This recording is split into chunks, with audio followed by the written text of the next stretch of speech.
think everybody abuses so many things. I certainly have. I want to show people what happens when you get fucked up. I would never recommend that. No, nor would I. In the second part of her three-pronged flag planting in the Netflix universe, Chelsea Handler is now coming at you with her new documentary series, Chelsea Does.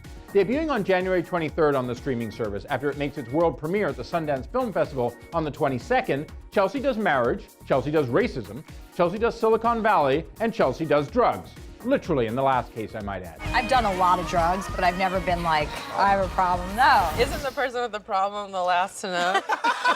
It ain't Catching a Predator Dateline style, and it ain't Dan Rather reporting from Afghanistan with the Mujahideen fighting off the Soviet invasion in 1980. But you know what? It isn't meant to be. And as for Chelsea Does, well, Chelsea does pretty well. Very similar in tone to her bestsellers like Are You There, Vodka? It's Me, Chelsea. The around 1 hour each episode Eddie Schmidt directed series is a lot like Jon Favreau's Dinner for Five that ran on IFC for a while. Meets the more serious sit-down interviews and in-the-field segments of early morning TV, with actually some pretty strong results and a literal gut-wrenching experience under the influence.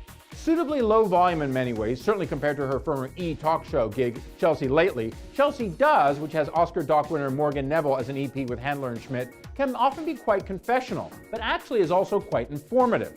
Plus, there's a lot of sidekicks or guests on board, from Willie Nelson, Al Sharpton, a Kardashian, American Pie's Jason Biggs, the founder of Ashley Madison, Handler's own parents, and some little kids, all of whom prove effective foils for Handler's greatest asset, her quick, foul mouth and cutting wit.